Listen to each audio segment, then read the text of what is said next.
Seguimos conversando con José Torrico, quien es especialista en inteligencia artificial y sistemas especializados en esta materia.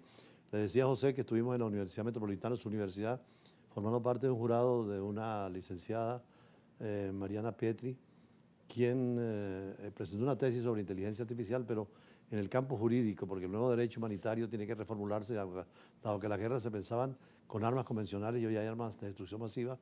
Y es interesante el planteamiento, porque primero hay que hablar de la inteligencia artificial y conocerla para los abogados, como para ustedes también ahora lo jurídico y lo humanístico también es fundamental, ¿no?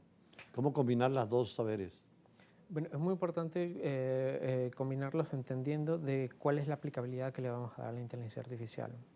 Porque ahora tenemos la dimensión digital y en la dimensión digital también ocurren guerras. Eso significan ataques a otros países y a infraestructura de otros países que se pueden hacer mucho más eficientes con inteligencia artificial. Es lo que llaman ciberguerras en el ciberespacio. Exactamente. Entonces, no es solo la aplicación en armas de destrucción masiva, sino también en dañar a otros estados y robando información de otros estados.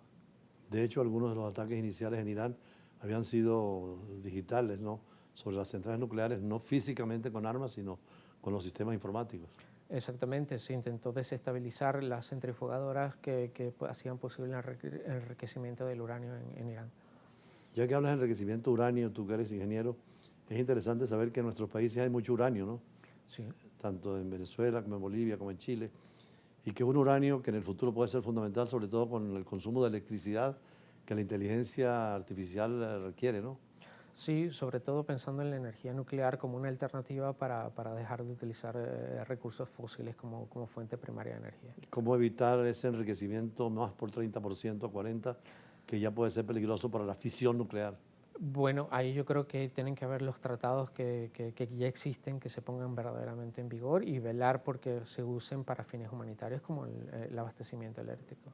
Ahora, en Venezuela, ¿cómo ves tú el desarrollo, ustedes que tienen formación en esta área y pequeñas empresas, en la asesoría en materia de inteligencia artificial? Bueno, es un tema que verdaderamente a todo el mundo le preocupa, pero hay pocas personas que se han dado la tarea realmente de aprender los por qué y los para qué de la inteligencia artificial, así como entender cuáles son los siguientes pasos y hacia dónde apuntan. Entonces, sí hay mucha necesidad de conocimiento y hay muchas ganas también por aprender. Muchos aprenden en estos campos, en la experiencia diaria. ¿Qué puede orientar la universidad para profundizar más en estos temas?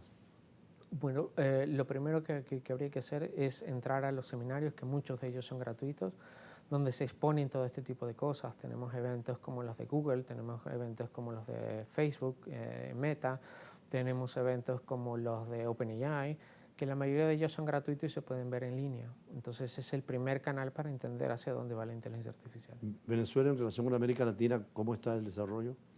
Bueno, en Venezuela hay capas de integración, pero son capas muy superficiales. Todavía no han entendido el potencial que tienen para hacer grandes cosas en el país. ¿Qué requeriría una carrera vinculada o una especialización en ese campo de la inteligencia artificial? Bueno, requeriría un entendimiento profundo de lo que son las redes neuronales y los modelos estocásticos, que son dos estructuras primarias para hacer esto. Ir migrando paulatinamente a algo que se llama Machine Learning, es la capacidad de la inteligencia artificial de aprender sobre sus propios errores. ¿Okay?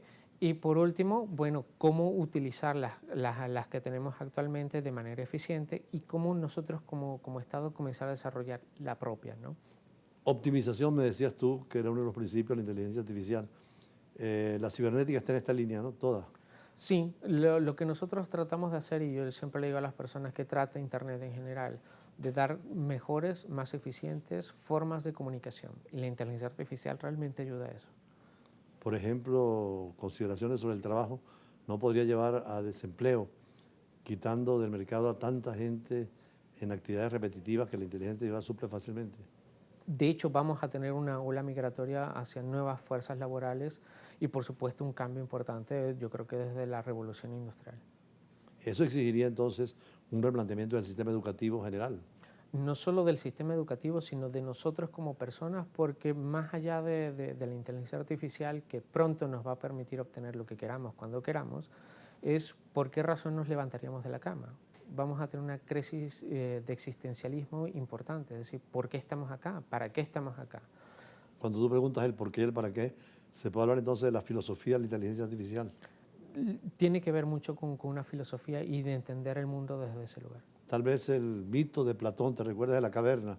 Sí, sí, sí. Es Sí. posible aplicarlo con ese nuevo mundo donde los que están adentro creen que no existe y es una realidad. Y donde todo el mundo cree que simplemente son sombras pasando por detrás cuando el mundo está realmente avanzando en esa Y dirección. pasa mucho con ustedes que entran más a ese campo de la incredulidad. Los que están adentro en la sombra todavía no creen en los avances y en las posibilidades que hay y se niegan muchas veces. Bueno, siempre hay una resistencia al cambio. Creo que eso ha sido constante en la historia de la humanidad. Siempre nos resistimos al cambio, sobre todo cuando transgrede cosas importantes. En tu caso, en Venezuela, ¿en qué área se desenvuelve? Bueno, nosotros tenemos una empresa que se llama DearSwipe y nos especializamos en crear experiencias digitales. ¿Hacia quiénes están dirigidos? Nosotros estamos dirigidos hacia la inteligencia de negocios. ¿Concretos? Bueno, desarrollamos software que permitan establecer capas de emocionalidad que permitan a las personas conectarse con el producto o la marca. Un ejemplo concreto, pero metafórico. Bueno, por ejemplo, hay una empresa importante de autos de alta gama que utilizó una campaña donde se hacían hiperpersonalizaciones a escala masiva. Es decir, tomamos la información de las redes sociales de las personas que iban a ser el target y el correo venía con un montaje que se hacía automáticamente que le permitía a la persona experienciar cómo sería su vehículo y cómo transformaría su vida. O sea, cuando uno va al mercado, a un automercado y da el teléfono y ya con la inteligencia artificial pueden ver qué productos son más demandados y cómo acercarse al cliente. No solo qué productos son más demandados, sino cuáles van a ser demandados al día siguiente, el mes próximo, el año próximo. ¿Okay? Todos tenemos que entrar en ese mundo entonces. Es importante que todo el mundo entienda que es parte de nuestra realidad y por lo tanto llegó para quedarse. Y ya una última pregunta, aunque tú no eres abogado, en el mundo de la justicia, más allá de la optimización de los sistemas, porque es cierto, jurisprudencia hay que buscar sentencias, se lo hace tan rápido la máquina, o opiniones de la doctrina se buscan fácilmente, pero para un juez dictar si algo es bueno o es malo, cuando la inteligencia artificial no tiene sentido ético, ¿hacia dónde vamos en eso y qué hacer? Bueno, yo creo que ahí hay que trabajar en conjunto con las personas que están creando la inteligencia artificial para tratar el tema desde la construcción y no ser reactivos cuando los problemas llegan. ¿No crees que ahora son empresas privadas y muchas veces intereses o estados con interés muy particular y desvían que debieran ser de neutralidad, de transparencia, de verdad?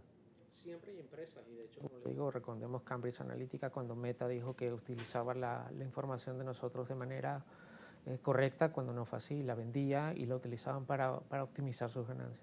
Es lo que se llaman los sesgos en la inteligencia artificial. Son los sesgos cognitivos y una de las cosas que utilizamos para construir inteligencia artificial son la utilización de sesgos. Bueno, por eso nos decía precisamente Edgar Morán que de la democracia participativa y representativa tenemos que pasar a una democracia cognitiva, de inteligencia, de estudio, ojalá que la democracia avanzara, porque hoy es la ciencia y la tecnología que nos maneja, nos orienta, y como decía José Torrico, hay que estudiar. ¿Tú sigues estudiando sobre esta materia? Es algo que nunca termina. Los que estamos en el mundo de la tecnología sabemos que lo que hoy es presente, mañana puede dejar de serlo. Por cierto, después desarrollaremos la invitación, pero creo que el sábado va a haber un encuentro con el único robot humanoide que hay en Venezuela para conversar con él. Lo entrevistamos primero en la televisión venezolana y en el futuro es interesante ver cómo esos robots ya están parte de la vida diaria, ¿no? Sí, y cómo van a tomar las primeras labores físicas del ser humano, que es hacia donde conducen su principal solución. Bueno, gracias. Nosotros vamos a un corte. José Torrijos, ingeniero en sistemas y especialista en la inteligencia artificial. Y seguimos con otros temas en la tarde de hoy, siempre en el campo internacional. Ya regresamos.